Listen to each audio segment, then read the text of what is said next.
Hello दोस्तों, मैं हूं डॉक्टर शिवराज सिंह। स्वागत है आपका मेरे चैनल हिस्ट्री विद सिंह में। दोस्तों, आशा है आप लोग अच्छे से होंगे, बढ़िया अपनी पढ़ाई कर रहे होंगे। तो आज दोस्तों आप अध्याय पढ़ेंगे, अध्याय 6। ठीक है, अध्याय 6, नए प्रश्न नए विचार। तो इतिहास दोस्तों, लगातार आप एनसीईआरटी के जो बुक है इतिहास का क्लास 6 की जो है आप पढ़ रहे हैं अभी। अब आज का टॉपिक मैंने आपको बता ही दिया, नए प्रश्न नए विचार। ये अध्याय का नाम है, इसे आप पढ़ेंगे। तो देखिए, स्टार्टिंग में स्टोरी हमें मिलती है, अनघा निकली सैर पर। ठीक है, तो अब देखिए स्टोरी क्या है इसमें। अनघा आज पहली बार अपने विद्यालय की ओर से सैर पर जा रही थी। इसके लिए उसने देर रात पूरे महाराष्ट्र से वाराणसी, उत्तर प्रदेश, ठीक है, ये जो है वाराणसी कहाँ पे है, उत्तर प्रदेश में है, ठीक है, की ट्रेन पकड़ी है। स्टेशन पर अनघा को छोड़ने आई उसकी माँ ने अध्यापिका से कहा, बच्चों को बुद्ध के बारे में बताने के साथ साथ उन्हें सारनाथ दिखाने भी ले जाइएगा। ठीक है, तो यहाँ पे सारनाथ क्यों विशेष है दोस्तों? सारनाथ जो है, गौतम बुद्ध जो थे उन्होंने अपना प्रथम उपदेश सारनाथ में ही दिया था। ठीक है, अगर दोस्तों आप सारनाथ गए हैं तो आप जो है कमेंट करके बताइएगा। ठीक है, सारनाथ में कैसा जो है आपको कैसा अनुभव आपका रहा। ठीक है, तो ये देखिए मैंने फोटो भी गौतम बुद्ध की लगा दी है आपको समझने के लिए। और ये फोटो यहाँ पे नहीं था किताब में, मैंने आपको समझने के लिए लगाया है। ठीक है, अब आइए यहाँ पे टॉपिक आपका है, जो पॉइंट है, बुद्ध की कहानी लिखा हुआ है। ठीक है, तो अब आइए इनको जो है बुद्ध के बारे में आप समझिए, गौतम बुद्ध के बारे में देखिए, इनके बारे में जानकारी दी है। तो क्या लिखा है देखिए, बौद्ध धर्म के संस्थापक सिद्धार्थ थे। सिद्धार्थ कौन है? सिद्धार्थ जो है वही गौतम बुद्ध हैं। सिद्धार्थ के बचपन का नाम जो गौतम बुद्ध के बचपन का नाम सिद्धार्थ था। ठीक है, जब उन्हें ज्ञान की प्राप्ति हो गई तो जो है बुद्ध कहे जाने लगे। ठीक है, जिन्हें गौतम के नाम से भी जाना जाता है। ठीक है, उनका जन्म लगभग 2500 वर्ष पूर्व हुआ था। ठीक है, ईसा मसीह के जो जन्म से 500 वर्ष पहले इनका जन्म हो गया था। ठीक है, यह वह समय था जब लोगों के जीवन में तेजी से परिवर्तन हो रहे थे। जैसा कि तुमने अध्याय 5 में पढ़ा, महाजनपदों के कुछ राजा इस समय बहुत शक्तिशाली हो गए थे। हजारों सालों के बाद फिर से नगर उभर रहे थे। गांव के जीवन में भी बदलाव आ रहा था। ठीक है, एक नगर आपने अब देखा था, हड़प्पा सभ्यता को आपने पढ़ा था ना अभी, कक्षा जो 6 में ही आपने स्टार्टिंग में पढ़ा था उसे। ठीक है, और वीडियो मैंने बनाया देखिएगा, तो उसमें आपने देखा था हड़प्पा सभ्यता के नगर को आपने समझा था। ठीक है, तो अब देखिए, अब दूसरे नगर उभर रहे हैं जब गौतम बुद्ध के समय में, और गांव के जीवन में भी बदलाव आ रहा था। और देखिए, बहुत से विचारक इन परिवर्तनों को समझने का प्रयास कर रहे थे। वे जीवन के सच्चे अर्थों को भी जानना चाह रहे थे। बुद्ध क्षत्रिय थे तथा शाक्य नामक एक छोटे से गण से संबंधित थे। गण और संघ के बारे में आपने पिछले वीडियो में पढ़ा था। ठीक है, और देखिए, युवावस्था में ही ज्ञान की खोज में उन्होंने घर के सुखों को छोड़ दिया। अनेक वर्षों तक वे भ्रमण करते रहे तथा अन्य विचारकों से मिलकर चर्चा करते रहे। गौतम बुद्ध पे दोस्तों मैंने विस्तार से वीडियो बनाया हुआ है, आप जाकर, मैं आई बटन में दे दूंगा या पे आप जाके प्लेलिस्ट में देख लीजिएगा। ठीक है, तो जो है काफ़ी अच्छी नॉलेज आपकी हो जाएगी। और गौतम बुद्ध पे कई सारे क्वेश्चन जो है एग्जाम में भी कई बार क्वेश्चन बनते हैं, ज़्यादा से ज़्यादा बनते हैं, ज़्यादा से ज़्यादा क्या क्वेश्चन बनते हैं, तो आप देख लेंगे तो उससे भी तैयारी आपकी और अच्छी हो जाएगी। मैंने वीडियो बनाया है, अच्छा आगे देखिए आप, अंतर ज्ञान प्राप्ति के लिए उन्होंने स्वयं ही रास्ता ढूंढने का निश्चय किया। इसके लिए उन्होंने बोध गया बिहार में एक पीपल के नीचे कई दिनों तक तपस्या की।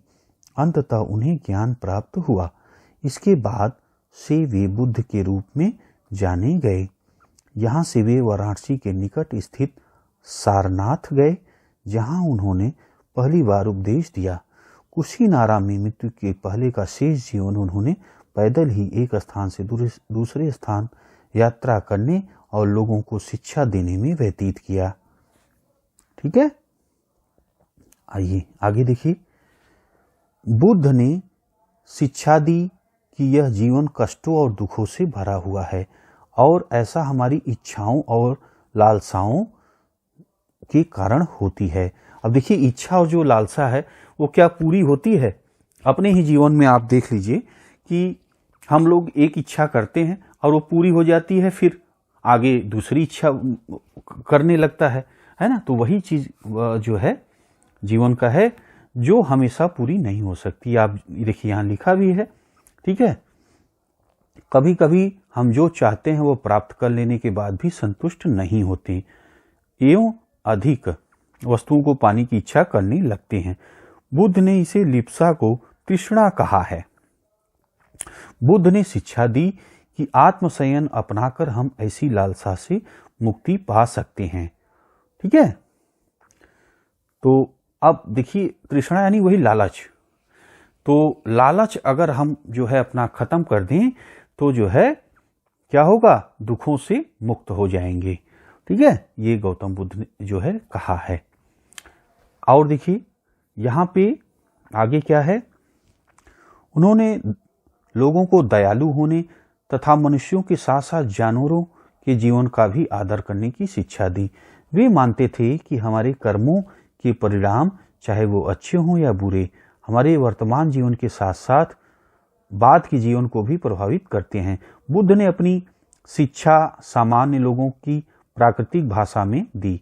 इससे सामान्य लोगों को भी उनके संदेश को समझ सके। ठीक है, तो बुद्ध ने देखिए जो शिक्षा दी है वो किस भाषा में है? प्राकृतिक भाषा, प्राकृत भाषा में है। प्राकृत यानी उस समय की जो लोकल भाषा थी, जो चल रही थी। ठीक है, और देखिए यहां पे दिखाया गया है सारनाथ का स्तूप, आप देख पा रहे हैं फोटो। इसके बारे में आप देखिए जानकारी यहां पे है। इस इमारत को स्तूप के नाम से जाना जाता है। ठीक है, यहीं पर बुद्ध ने अपना सर्वप्रथम उपदेश दिया था। इसी घटना की स्मृति में यहाँ स्तूप का निर्माण किया गया है। अध्याय 10 में तुम इन स्तूपों के बारे में और अधिक पढ़ोगे। ठीक है, तो भाई आप जैसे सारनाथ जाओगे ना, तो सारनाथ के पहले चौखंडी स्तूप भी है। तो वहां पे बकायदा लिखा है कि भाई इसी जगह पर बैठ करके जो है चर्चा की। चौखंडी स्तूप के पास मतलब वहां पे गौतम बुद्ध और उनके जो शिष्य थे, जो साथ में तप कर रहे थे, वो वहीं पे मिलते हैं। और ये स्थान आप समझ गए, यहाँ पे जो बना हुआ है यही स्थान है जहाँ पे उन्होंने अपना ज्ञान प्राप्ति के बाद प्रथम उपदेश दिया है। ठीक है, और देखिए यहाँ पे वेदों की रचना के लिए किस भाषा का प्रयोग हुआ है, ये आप देख पा रहे हैं।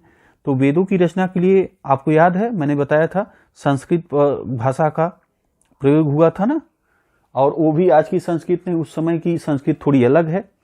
तो ये आपने पढ़ा था।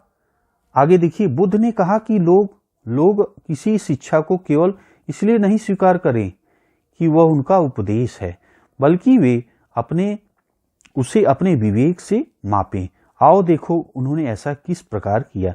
अब देखिए कितनी अच्छी इन्होंने बात कही कि कोई चीज कोई अगर कहता है तो तुरंत ना उसको उतार लें, उसको पहले अपने मस्तिष्क, अपने दिमाग से उस पर विचार करें, फिर जो है उसको ग्रहण करें, है ना। अब देखिए ये कहानी एक जो है मिलती है, कीशा गौतमी की कहानी भी बड़ी अच्छी है और बहुत मतलब आपको शिक्षा मिलेगी इससे बढ़िया। तो देखिए ये कीशा गौतमी की कहानी को आप ध्यान से समझें।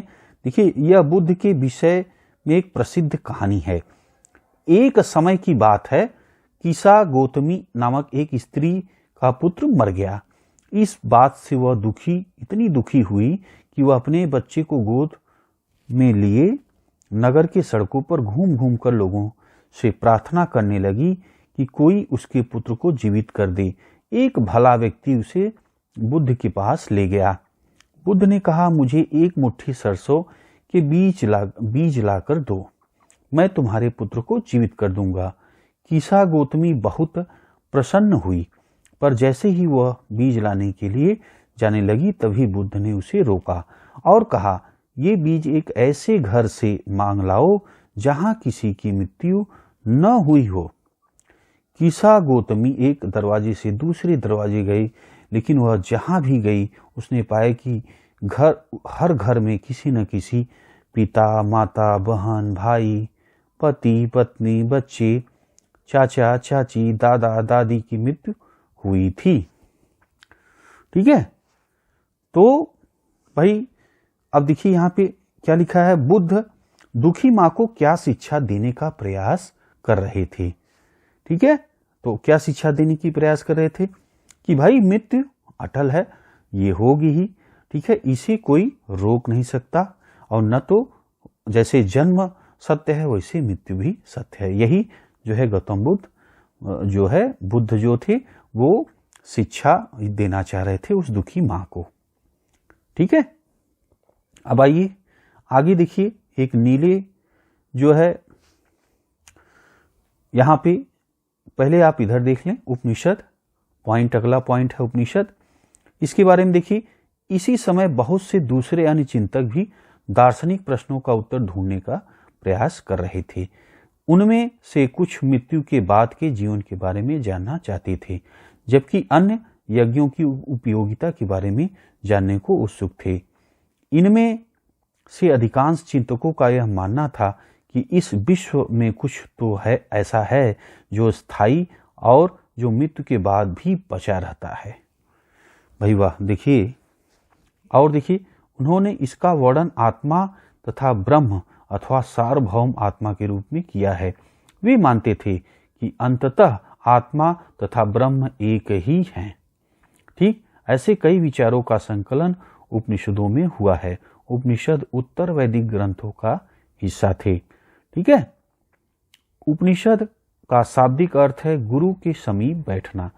इन ग्रंथों में अध्यापकों और विद्यार्थियों के बीच बातचीत का संकलन किया गया है। प्रायः ये विचार सामान्यतः वार्तालाप के रूप में प्रस्तुत किए गए। ठीक, ये हो गया। अब आइए यहाँ नीले चौक देखिए क्या है, इसे आप समझें। भारतीय दर्शन की 6 पद्धति। ठीक है, भारतीय दर्शन की 6 पद्धति, षड दर्शन। ठीक, इसे आप देखिए, सदियों से भारत द्वारा सत्य की बौद्धिक खोज का प्रतिनिधित्व दर्शन की 6 शाखाओं ने किया। ये वैशेषिक, न्याय, सांख्य, योग, पूर्व मीमांसा और वेदांत या उत्तर मीमांसा के नाम से जाना जाते हैं। दर्शन की इन 6 पद्धतियों की स्थापना क्रमशः ऋषि कणद, गौतम, कपिल, पतंजलि, जैमिनी और व्यास द्वारा की गई मानी जाती है, जो आज भी देश में बौद्धिक चर्चा को दिशा देती हैं। जर्मन मूल के ब्रिटिश भारतविद फ्रेडरिक मैक्समूलर के अनुसार दर्शन की इन 6 शाखाओं का विकास कई पीढ़ियों के दौरान व्यक्तिगत विचारकों के योगदान से हुआ।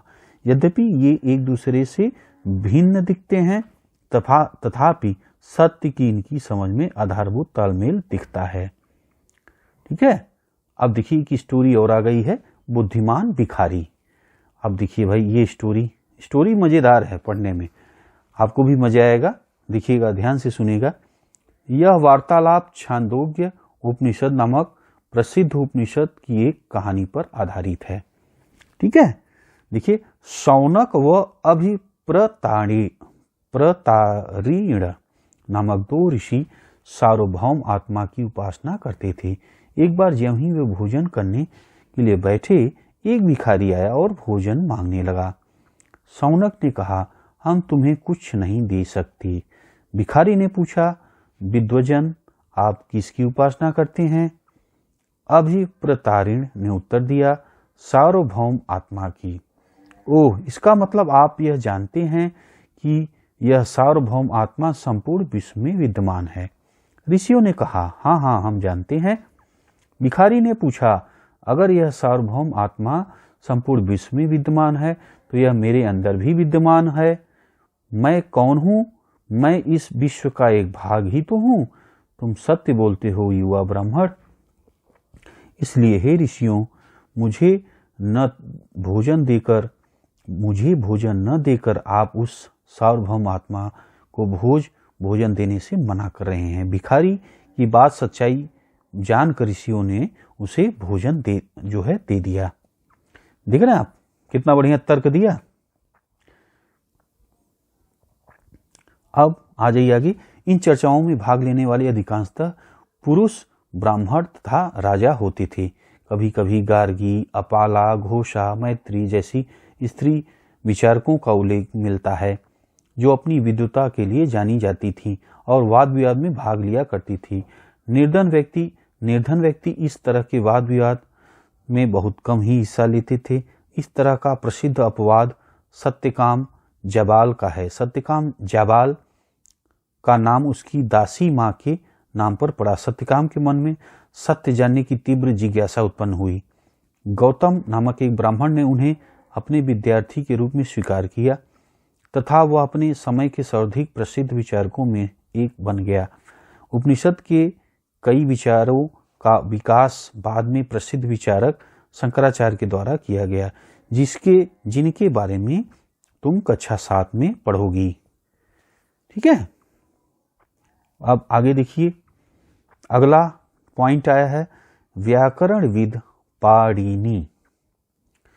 ठीक, अभी इनको आप समझिए। इस युग में कुछ अन्य विद्वान भी खोज कर रहे थे। उन्हीं प्रसिद्ध विद्वानों में एक हैं पाणिनि ने संस्कृत भाषा के व्याकरण की रचना की। उन्होंने स्वरों तथा व्यंजनों को एक विशेष क्रम में रखकर उनके आधार पर सूत्रों की रचना की। ये सूत्र बीज गणित के सूत्रों से काफी मिलते जुलते हैं। इसका उपयोग कर उन्होंने संस्कृत भाषा के प्रयोगों के नियम लघु सूत्रों लगभग 3000 के रूप में लिखे। ठीक है, अब आइए जैन धर्म। अगला पॉइंट आ गया है, अब इसे आप समझें। देखिए, इसी युग में अर्थात लगभग 2500 वर्ष पूर्व जैन धर्म में 24वें तथा अंतिम तीर्थकर वर्धमान महावीर ने भी अपने विचारों का प्रसार किया। वह वज्जी संघ के लिच्छवी कुल के एक क्षत्रिय राजकुमार थे। इस संघ के विषय में तुमने अध्याय 5 में पढ़ा है। 30 वर्ष की आयु में इन्होंने घर छोड़ दिया और जंगल में रहने लगी। 12 वर्ष तक इन्होंने कठिन और एकाकी जीवन व्यतीत किया। इसके बाद उन्हें ज्ञान प्राप्त हुआ। ठीक, उनकी शिक्षा सरल थी। सत्य काम की जानने की इच्छा रखने वाले प्रत्येक स्त्री व पुरुष को अपना घर छोड़ देना चाहिए। उन्हें अहिंसा के नियमों का कड़ाई से पालन करना चाहिए, अर्थात किसी भी जीव को न तो कष्ट देना चाहिए और न ही उनकी हत्या करनी चाहिए। महावीर का कहना था, सभी जीव जीना चाहते हैं, सभी के लिए जीवन प्रिय है। महावीर ने अपनी शिक्षा प्राकृत है ना दी। यही कारण है कि साधारण जन भी उनके तथा उनके अनुयायियों की शिक्षाओं को समझ सके। देश के अलग अलग हिस्सों में प्राकृत के अलग अलग रूप मिलते हैं। प्रचलन क्षेत्र के आधार पर ही उनके अलग अलग नाम थे। जैसे मगध में बोली जाने वाली प्राकृत मागधी कहलाती थी। ठीक है, आगे देखिए क्या लिखा हुआ है। जैन धर्म से जाने गए महावीर के अनुयायियों को भोजन के लिए भिक्षा मांगकर सादा जीवन बिताना होता था। उन्हें पूरी तरह से ईमानदार होना पड़ता था तथा चोरी न करने की उन्हें सख्त हिदायत थी। उन्हें ब्रह्मचर्य का पालन करना होता था। पुरुषों को वस्त्रों सहित सब कुछ त्याग देना पड़ता था। अभी भी आप देखते होंगे जो जैन धर्म के लोग होते हैं उसमें 2 होते हैं। एक होते हैं श्वेतांबर, है ना, श्वेतांबर होते हैं, और एक होते हैं दिगंबर होते हैं, है ना। तो श्वेतांबर देखते होंगे आप, जो है वो श्वेत वस्त्र सफेद कपड़े पहने रहते हैं, और जो दिगंबर होते हैं वो जो है बिना कपड़ों के रहते हैं। ठीक है, तो आप ये देखते होंगे आज अभी अगर निकलते होंगे कभी तो आपकी नज़र अगर पड़ी होगी तो जैन धर्म की यहाँ पे देखिए लिखा भी है, पुरुषों को वस्त्रों सहित सब कुछ त्याग देना पड़ता था। ठीक है, तो पहले तो ऐसे ही था, लेकिन जैन धर्म में आगे चल के जब बंटवारा होता है तो दो भागों में बंट जाते हैं, एक श्वेतांबर एक दिगंबर। ठीक है, तब से जो है ये चला रहा है। अब देखिए आगे, अब ये जैन, यहां पे जैन शब्द का अर्थ क्या है इसे आप समझिए। जैन शब्द जिन शब्द से निकला है जिसका अर्थ है विजेता, है ना। अब यहां पे देखिए आ जाइए, अधिकांश व्यक्तियों के लिए ऐसे कड़े नियमों का पालन करना बहुत कठिन था, फिर भी हजारों व्यक्तियों ने इस नई जीवन शैली को जानने और सीखने के लिए अपने घरों को छोड़ दिया। कई अपने घरों पर ही रहे और भिक्षु भिक्षुणी है ना, जो आते हैं जो है दान मांगने के लिए, तो उसी को भिक्षु यानी जो भिखारी आप कहिए, भिक्षु भिक्षुणी बने लोगों को भोजन प्रदान कर उनकी सहायता करते थे। भिखारी मतलब तो एक नहीं, ठीक है, ये जैसे कि जो बौद्ध धर्म में जो अपना संन्यास ग्रहण कर लेते हैं ना, तो फिर वो जाते हैं भाई भिक्षा पे ही वो रहते हैं, तो भिक्षा मांगते हैं और वो अपना शिक्षा देते हैं। ठीक है, इनका यही काम भी था कि ये आते थे भिक्षा मांगते और जो भी गृहिणी थी उन्हें आशीर्वाद देते और उनको शिक्षा देते थे। ठीक है, मुख्यतः व्यापारियों ने जैन धर्म का समर्थन किया। किसानों के लिए इन नियमों का पालन अत्यंत कठिन था क्योंकि फसल की रक्षा के लिए उन्हें कीड़े मकोड़ों को मारना पड़ता था। बाद की सदियों में जैन धर्म उत्तर भारत के कई हिस्सों के साथ साथ गुजरात, तमिलनाडु, कर्नाटक में भी फैल गया। महावीर तथा उनके अनुयायियों की शिक्षा कई शताब्दियों तक मौखिक रूप में रही। लगभग 1500 वर्ष पूर्व गुजरात में वल्लभी नामक स्थान पर लिखी गई थी। ठीक है, अब आ जाइए, अगला पॉइंट दिख रहा है संघ, इसे आप समझिए। देखिए, महावीर तथा बुद्ध दोनों का ही मानना था कि घर का त्याग करने पर ही सच्चे ज्ञान की प्राप्ति हो सकती है। भाई घर पे आप रहेंगे तो तमाम तरह की दिक्कतें डिस्टर्ब होगा और जो है माया मोह में आप फंसे रहेंगे। तो इनका मानना था कि घर से बाहर घर के त्यागने के बाद ही ज्ञान की प्राप्ति हो सकती है। ठीक है, ऐसे लोगों के लिए उन्होंने संघ नामक संगठन बनाया जहां घर का त्याग करने वाले लोग एक साथ रह सकें। ठीक है, संघ में रहने वाले बौद्ध भिक्षुओं के लिए बनाए गए नियम विनय पिटक नामक ग्रंथ में मिलते हैं। ठीक है, विनय पिटक में हमें पता चलता है कि संघ में पुरुषों और स्त्रियों के रहने के लिए अलग अलग व्यवस्था थी। सभी व्यक्ति संघ में प्रवेश ले सकते थे। हालांकि संघ में प्रवेश के लिए बच्चों को अपने माता पिता से, दासों को अपने स्वामी से, राजा के यहाँ काम करने वाले लोगों को राजा से तथा कर्जदारों को अपने देनदारों से अनुमति लेनी होती थी। एक स्त्री को इसके लिए अपने पति से अनुमति लेनी होती थी। ठीक है, ये अनुमति लेने के बाद ये जो है संघ में और प्रवेश कर सकते थे और बौद्ध धर्म अपना सकते थे। संघ में प्रवेश लेने वाली स्त्री पुरुष बहुत सादा जीवन जीते थे। वे अपना अधिकांश समय ध्यान में बिताते थे और दिन के एक निश्चित समय में वे शहरों तथा गांवों में जाकर भिक्षा मांगते थे। यही कारण है कि उन्हें भिक्षु तथा भिक्षुणी साधु के लिए प्राकृत शब्द कहा गया। वे आम लोगों को शिक्षा देते थे और साथ ही एक दूसरों की सहायता भी करते थे। किसी तरह की आपसी लड़ाई का निपटारा करने के लिए वे प्रायः बैठकें भी किया करते थे। ठीक है, संघ में प्रवेश लेने वालों में ब्राह्मण, क्षत्रिय, व्यापारी, मजदूर, नाई, गणिकाएं तथा दास शामिल थे। इनमें से कई लोगों ने बुद्ध की शिक्षाओं के विषय में लिखा तथा कुछ लोगों ने संघ में अपने जीवन के विषय में सुंदर कविताओं की रचना की। ठीक है, अब आ जाइए विहार। विहार शब्द क्या है, विहार क्या है, इसे आप जानिए। देखिए, जैन तथा बौद्ध भिक्षु पूरे साल एक स्थान से दूसरे स्थान घूमते हुए उपदेश दिया करते थे। केवल वर्षा ऋतु में जब यात्रा करना कठिन हो जाता था तो वे एक स्थान पर निवास करते थे। ऐसे समय में वे अपने अनुयायियों द्वारा उद्यानों में बनवाए गए अस्थायी निवासों में अथवा पहाड़ी क्षेत्रों में प्राकृतिक गुफाओं में रहते थे। ठीक है। जैसे जैसे समय बीतता गया, भिक्षु भिक्षुणियों ने स्वयं तथा उसके समर्थकों ने अधिक स्थायी शरण स्थलों की आवश्यकता का अनुभव किया। तब कई शरण स्थल बनाए गए जिन्हें विहार कहा गया। ठीक। अब देखिए, ये गुफा आप देख रहे हैं।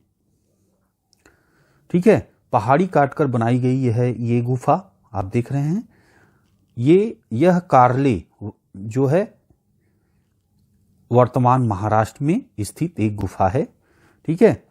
ये जो आप देख रहे हैं ये महाराष्ट्र में है। ठीक है। कार्ले स्थान पे भिक्षु भिक्षुणी इन शरण स्थलों में रहकर ध्यान करते थे। देख रहे हैं। अब आ जाइए आगे। आरंभिक विहार लकड़ी के बनाए गए तथा बाद में इनके निर्माण में ईंटों का प्रयोग होने लगा। पश्चिमी भारत में विशेषकर कुछ विहार पहाड़ियों को खोदकर बनाए गए। एक पॉइंट अगला यहां पे दिख रहा है, इसे आप देखिए। एक बौद्ध ग्रंथ से ज्ञात होता है। जिस तरह महासागरों में मिलने पर नदियों की अलग अलग पहचान समाप्त हो जाती है, ठीक उसी तरह बुद्ध के अनुयायी जब भिक्षुओं की श्रेणी में प्रवेश करते थे तो अपना वर्ण श्रेणी और परिवार सब त्याग देते थे। यानी सब जो है समान हो जाते थे। अब जैसे कोई नहीं रह गया, कोई ब्राह्मण क्षत्रिय वैश्य शूद्र, ये सब जो है खत्म हो गया। अब सब समान हो गए। ठीक है। कोई श्रेणी ऊंचा नीचा कोई नहीं, सब बराबर। ठीक है। परिवार को कौन से ऊंचे परिवार का था नीचे परिवार का कोई नहीं, सब भेदभाव खत्म हो जाता था। ठीक है। प्रायः किसी धनी व्यापारी राजा अथवा भूस्वामी द्वारा दान में दी गई भूमि पर विहार निर्माण होता था। स्थानीय व्यक्ति भिक्षु भिक्षुणियों के लिए भोजन वस्त्र दवाइयां लेकर आते थे, जिनके बदले में भिक्षु और भिक्षुणी लोगों को शिक्षा देते थे।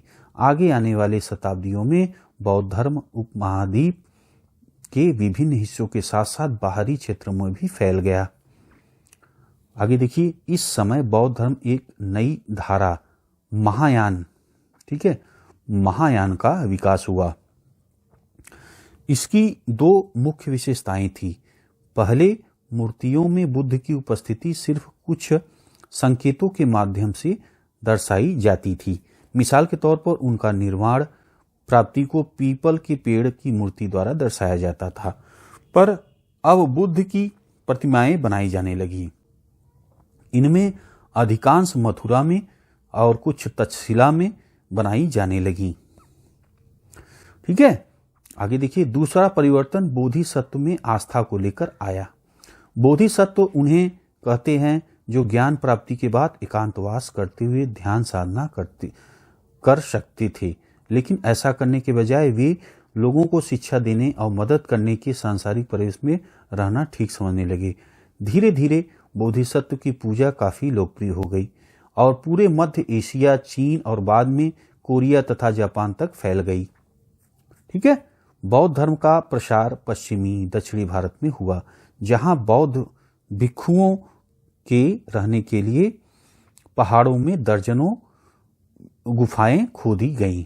भिक्षुओं, अब जैसे जो आज भिक्षु होते हैं ना, जो आज हम देखते हैं वो लाल वस्त्र पहने रहते हैं, आप बार जो है छुलाए हुए। अभी आप अगर सारनाथ गए होंगे तो वहां पे देखते हैं कि लाल वस्त्र पहने हुए पूरा वो दिखते हैं भिक्षु लोग, बौद्ध भिक्षु बोलते हैं, है ना।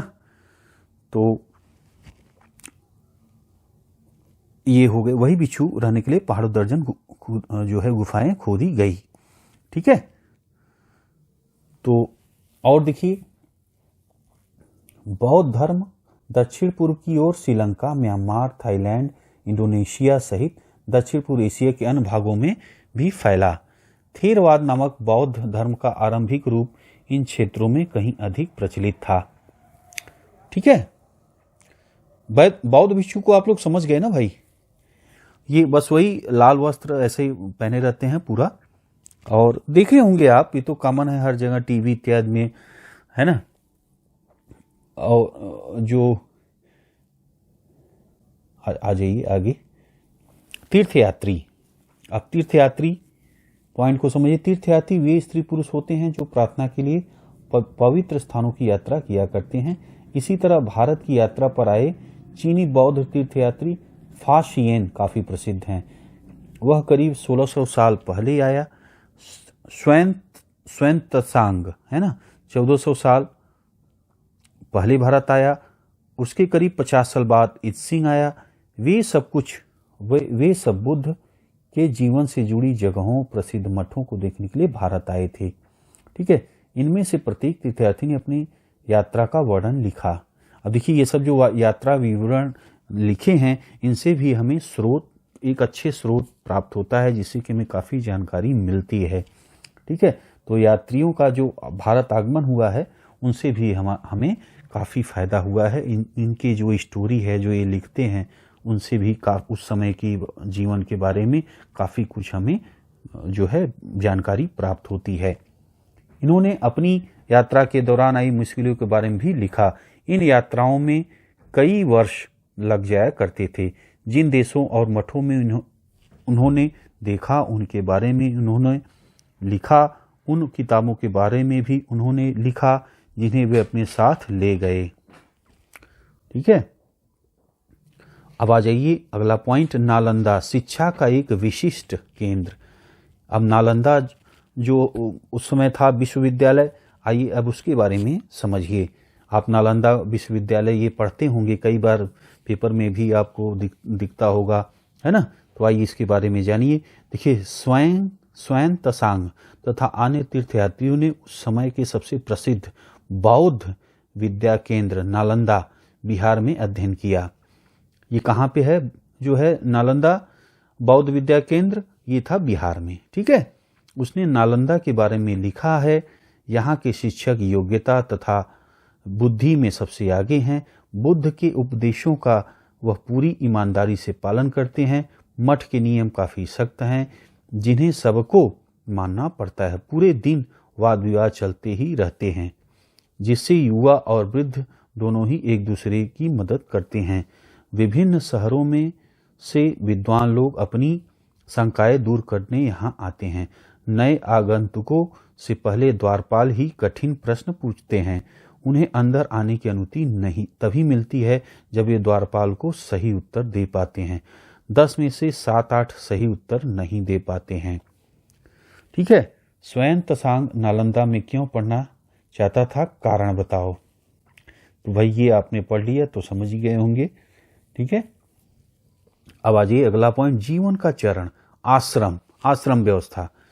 अब देखिए, आश्रम शब्द का तात्पर्य जीवन के एक चरण से है। ब्रह्मचर्य, गृहस्थ, वानप्रस्थ, संन्यास नामक 4 आश्रमों की व्यवस्था की गई है। ठीक है, और सभी को जो है 25-25 आदमी की आयु 100 वर्ष मानी जाती है। ठीक है, तो सभी आश्रमों को जो है 25-25 वर्ष का माना जाता है। यानी 25 वर्ष ब्रह्मचर्य रहेगा, 25 वर्ष गृहस्थ है, 25 वर्ष वानप्रस्थ है, 25 वर्ष संन्यास का है। ठीक है, इसलिए 25-25 वर्ष बांट के जो है 100 वर्ष तक का है। और ये 4 जो है भागों में आपने देखा कि ब्रह्मचर्य, गृहस्थ, वानप्रस्थ, संन्यास नामक 4 आश्रमों की व्यवस्था की गई है। अब देखिए, ब्रह्मचर्य के अंतर्गत ब्राह्मण, क्षत्रिय, वैश्य से यह अपेक्षा की जाती कि इस चरण के दौरान वे सादा जीवन बिताकर वेदों का अध्ययन करेंगे।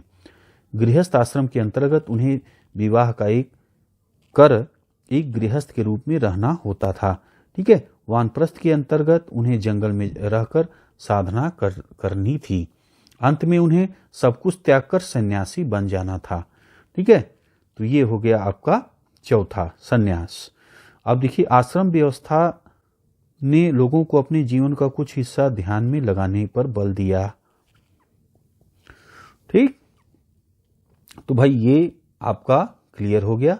एक और पॉइंट है, इसे भी आप देख लीजिए। कुछ महत्वपूर्ण तिथियां ये परीक्षा की दृष्टि से आपको काम में आएंगी। उपनिषद के विचारक जैन महावीर तथा बौद्ध लगभग 2500 वर्ष पूर्व थे। ठीक है, और दूसरा जैन ग्रंथों का लेखन लगभग 1500 वर्ष पूर्व जो है समय है जैन ग्रंथों के लेखन का। ठीक, तो भाई अब आपका अध्याय 6 नए प्रश्न नए विचार ये क्लियर हो गया। ठीक है, बाकी कुछ पूछना होगा दोस्तों तो कमेंट में पूछिएगा।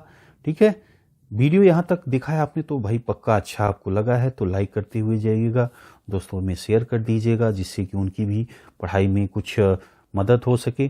ठीक है, क्योंकि अच्छी चीज़ें शेयर करेंगे तो दोस्त पे भी आपके अच्छा प्रभाव जाएगा। भाई हमारा दोस्त जो है अच्छी अच्छी चीज़ें शेयर करता है पढ़ाई से संबंधित, और फालतू चीज़ों को भेजेंगे उससे कोई फ़ायदा है नहीं, समय की बर्बादी है। ठीक है, तो बस दोस्तों ये वीडियो इसी पे समाप्त करेंगे।